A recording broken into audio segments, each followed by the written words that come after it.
Right now, at this very moment, there is food sitting in your kitchen.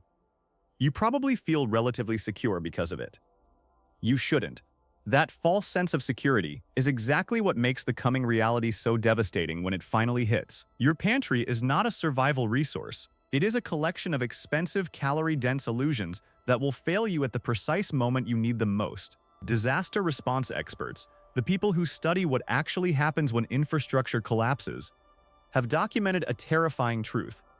The average household possesses roughly 3 days of genuinely functional food, not 3 days of stored calories.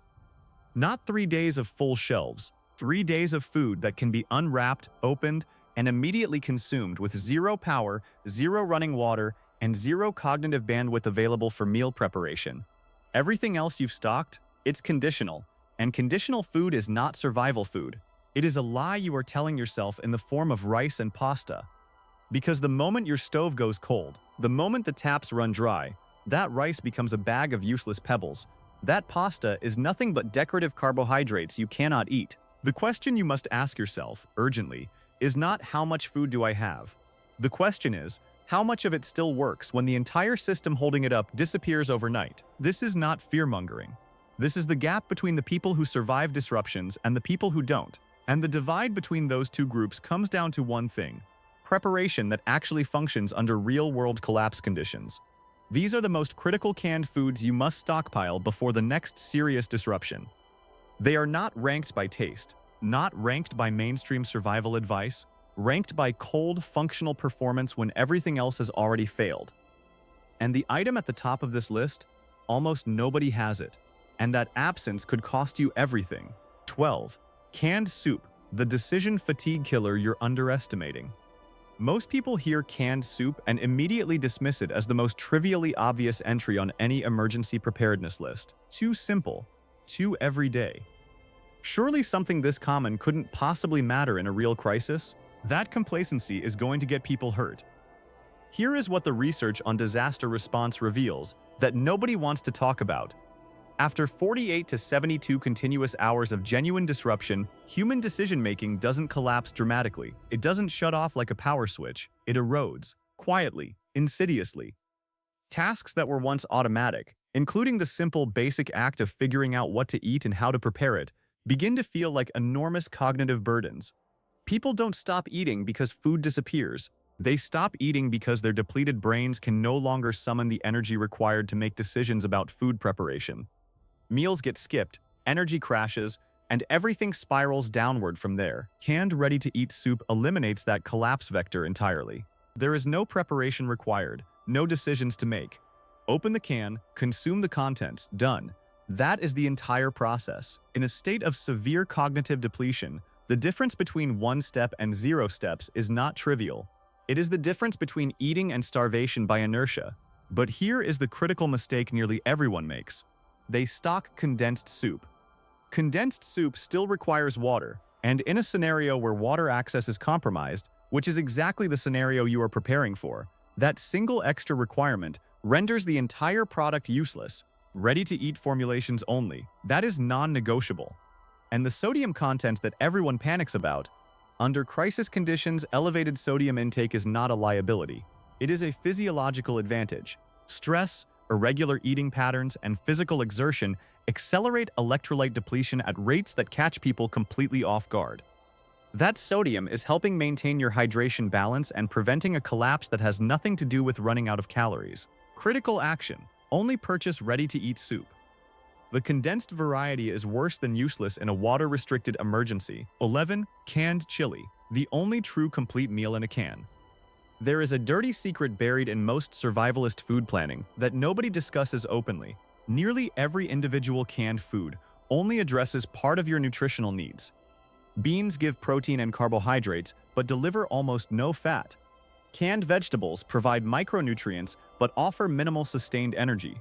Standalone items on a survival shelf demand to be combined with something else before they constitute an actual functional meal.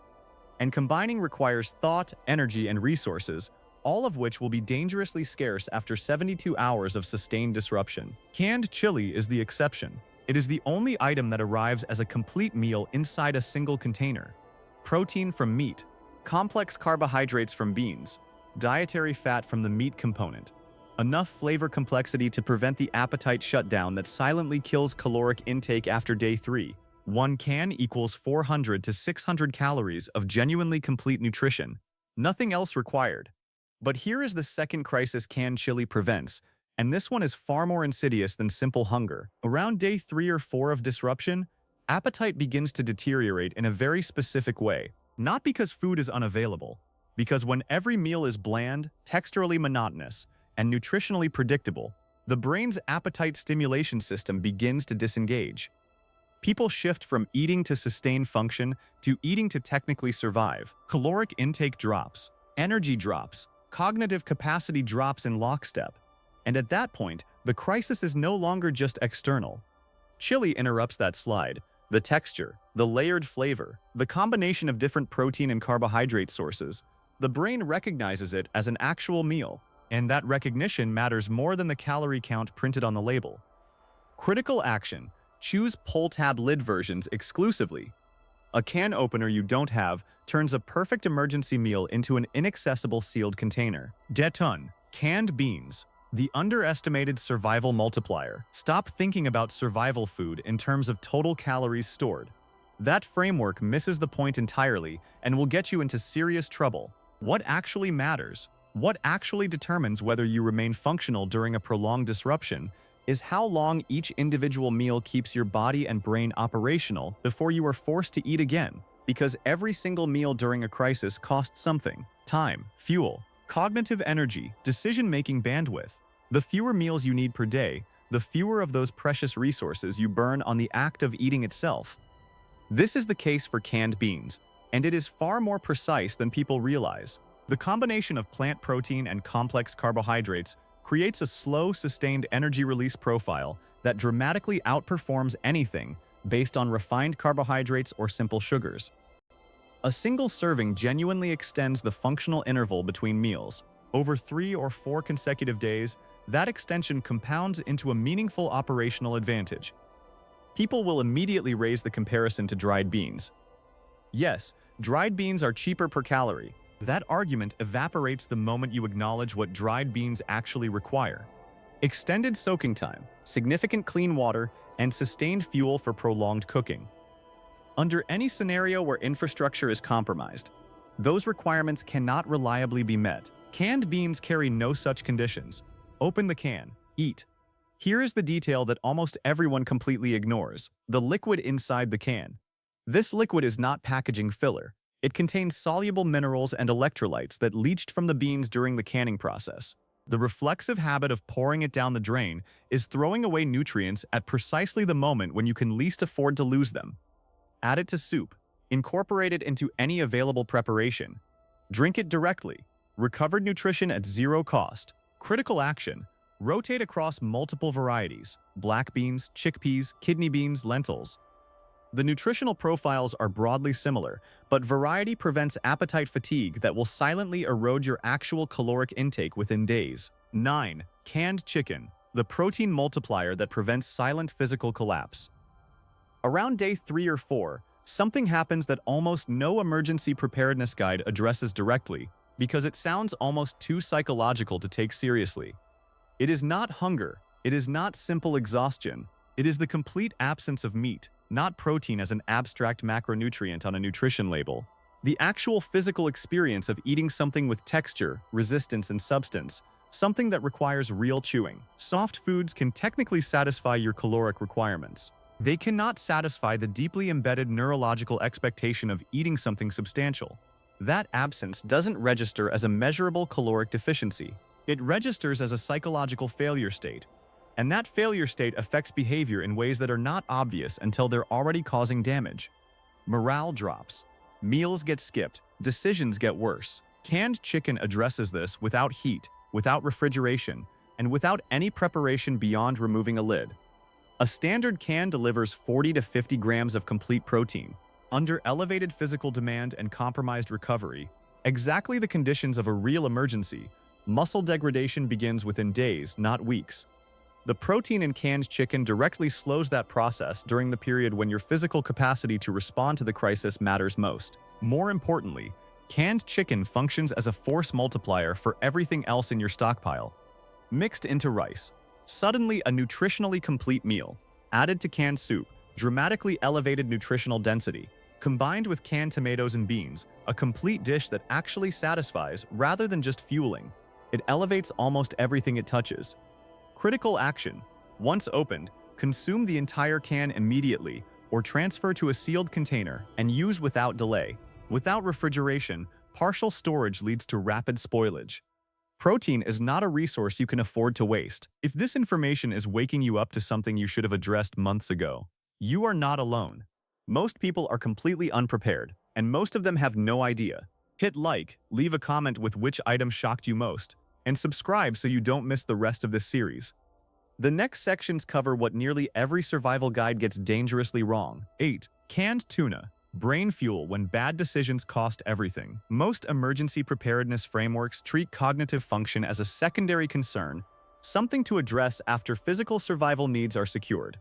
This is one of the most dangerous errors in the entire field of crisis preparation. The decisions you make during a disruption, about when to move, when to stay, how to allocate resources, who to trust, which risks to accept, determine outcomes more directly and more immediately than your caloric intake. And decision quality is entirely dependent on the quality of your brain function.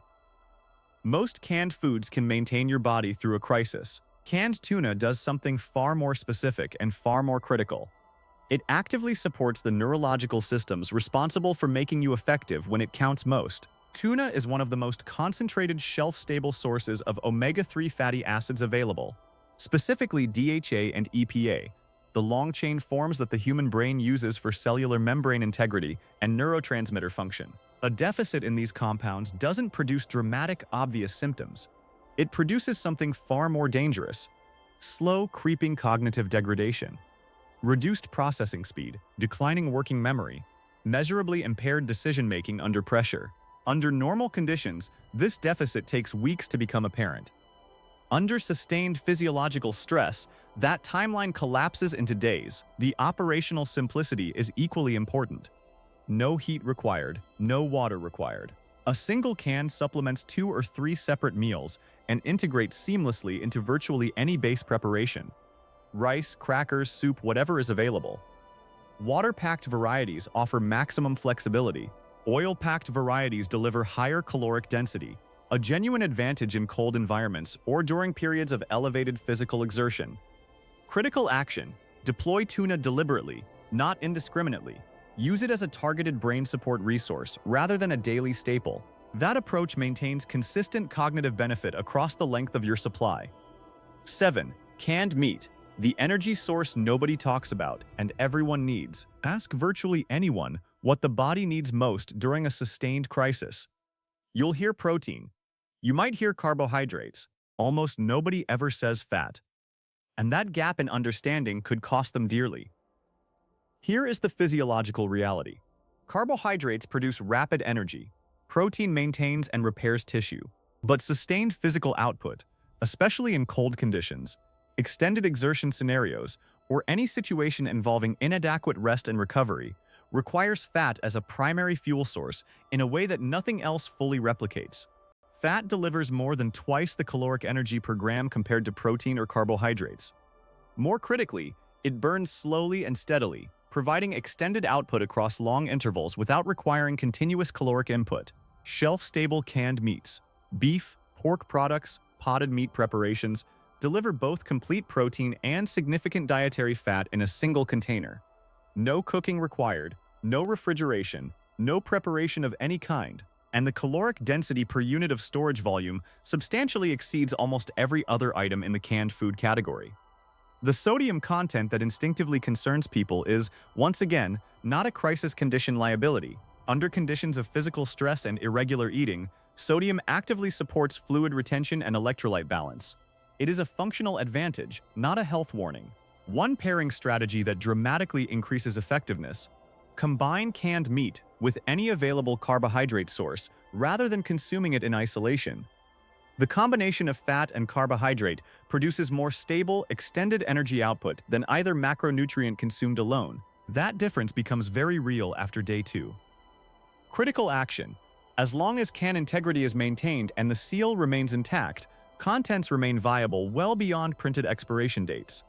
This is stored energy that genuinely does not degrade. 6. Canned tomatoes, the appetite preservation system you cannot afford to skip. By the third day of eating exclusively from a stockpile, the crisis most people encounter has nothing to do with shortage. It has everything to do with refusal. The human appetite regulation system is deeply dependent on sensory variety.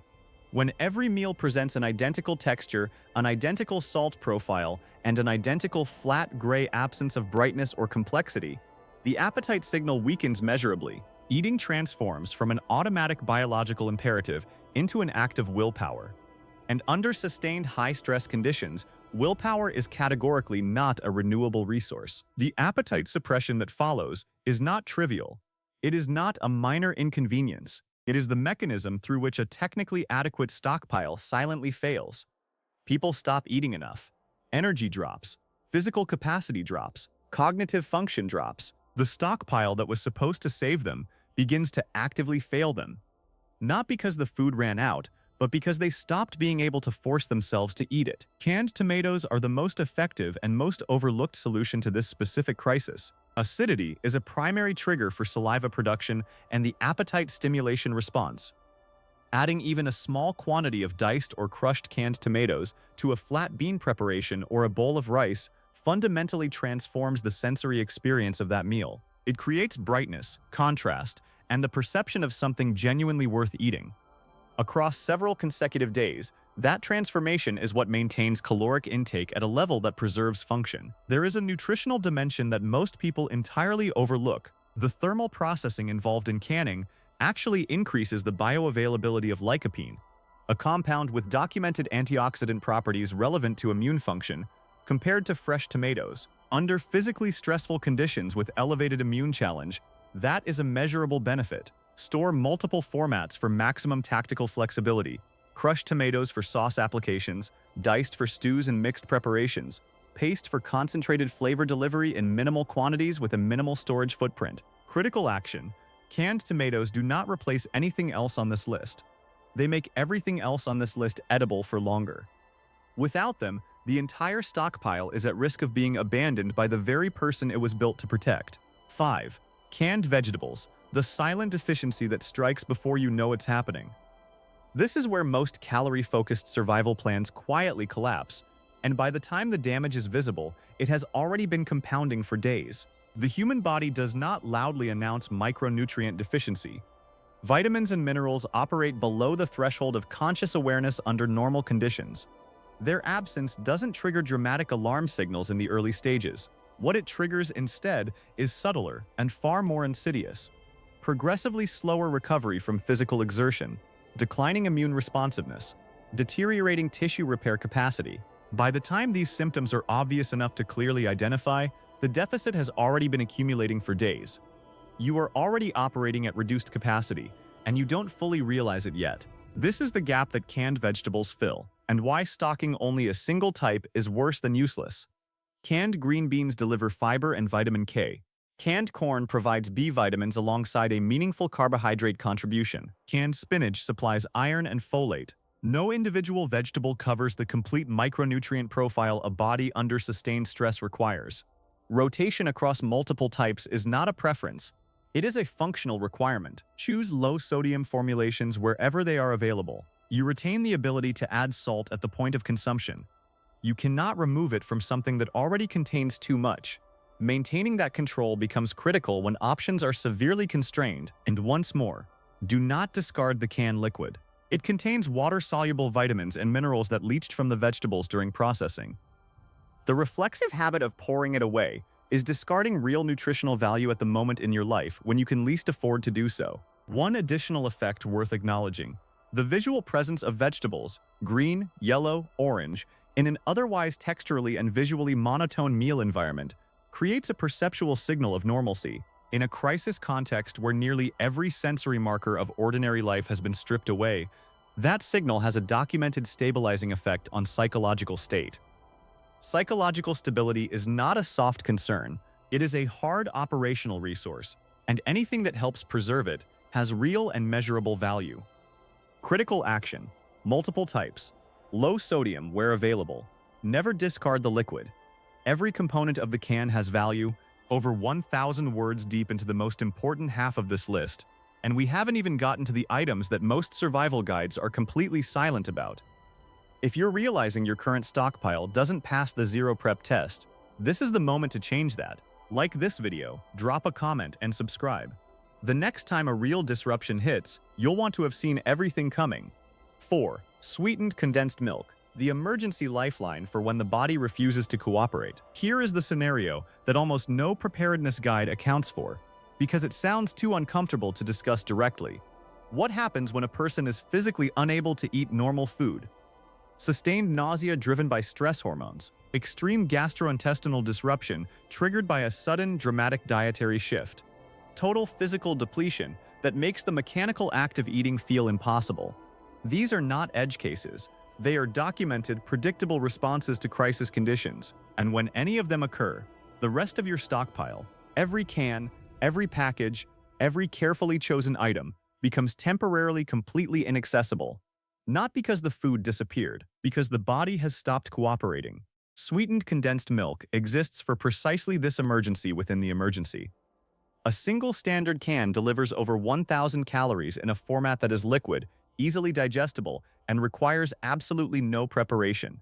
For someone in a state of severe nausea or total physical depletion, it provides a pathway to caloric intake that solid foods simply cannot. The psychological dimension is equally real and equally important. Sweetness is the taste profile most consistently and deeply associated with safety and comfort in human neurological conditioning. Under acute stress, even a small quantity of something sweet produces a measurable physiological reduction in perceived threat. This is not sentiment. It is documented neurochemistry, and it has genuine functional value when someone needs to regain enough mental and physical stability to take their next necessary action. The limitation must be stated clearly. Condensed milk is very high in sugar. Without pairing against slower digesting carbohydrates and protein, it produces an energy spike followed by an equally sharp crash. It is not a meal replacement. It is an activation mechanism, a tool for restoring minimal function so that real food can then be consumed. Critical action. Store it for the moments when nothing else is working. Use it to restore enough function to then eat something genuinely nutritious immediately afterward. 3. Canned pumpkin. The digestive crisis nobody warned you was coming. Most people plan their emergency stockpile around 3 variables: calories, protein, and possibly vitamins. Almost nobody plans for the third thing that begins to quietly fail. And when it fails, it undermines the entire stockpile from the inside out: digestion. The foods most commonly found in emergency storage share a very specific nutritional profile.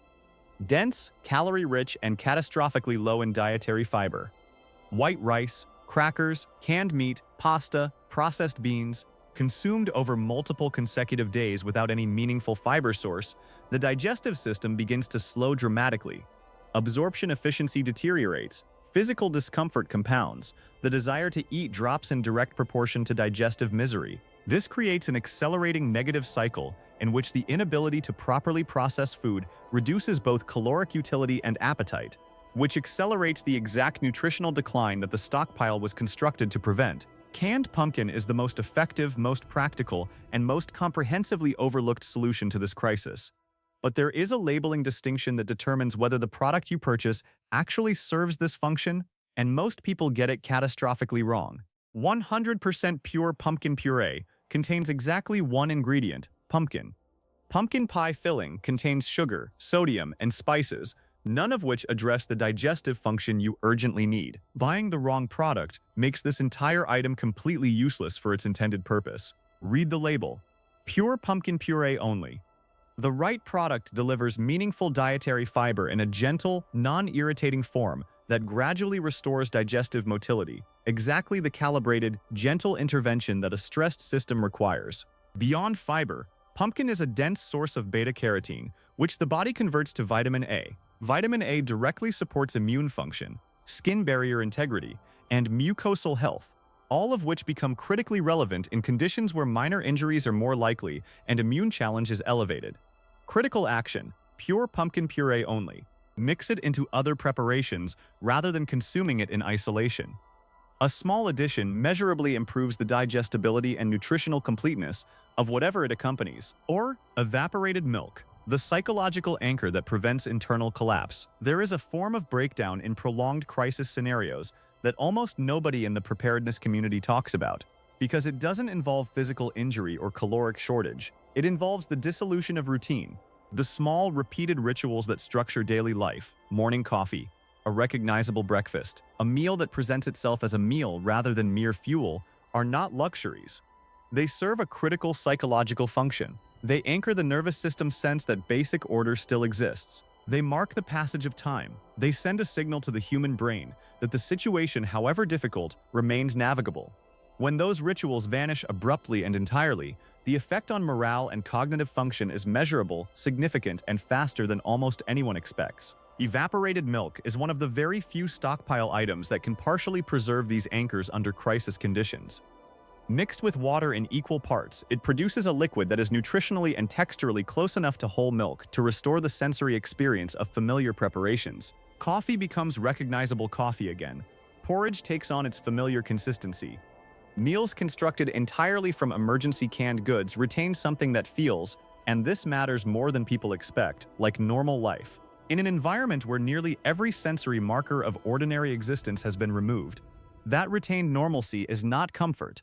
It is a stabilizing resource with direct implications for decision quality and sustained function. The nutritional case stands independently. Evaporated milk provides calcium, phosphorus, and vitamin D, nutrients that support skeletal integrity and muscle contractile function. Under sustained physical stress and disrupted sleep patterns, declining calcium status builds invisibly and compounds across days. The deficiency won't announce itself immediately, but once established, it becomes progressively harder to reverse. Critically, evaporated milk contains no added sugar. It does not spike blood glucose. It does not create the thirst response that high-sugar products generate. It integrates neutrally into virtually any preparation, which makes it dramatically more versatile as a daily use item than its sweeter counterpart.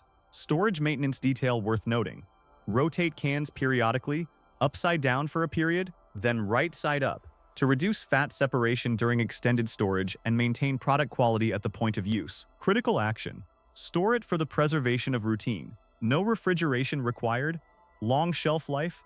One of the highest utility to storage space ratios on this entire list. 1. Canned sardines, the single most nutritionally complete emergency food on Earth, and almost nobody has it. If this entire list reduces to one central principle, it is this: in a genuine crisis, functional value and perceived value are not the same thing. What people stock reflects what they enjoy under comfortable, normal conditions. What actually keeps them alive and functional under collapse conditions is determined by an entirely different and far more unforgiving set of criteria. No item on this list illustrates that gap more starkly or more dangerously than canned sardines. They are not popular. They are not the first thing anyone reaches for. But in terms of nutritional completeness per unit of storage volume, zero preparation functionality, and consistent performance across the widest possible range of crisis conditions, sardines represent a level of functional value that nothing else in this category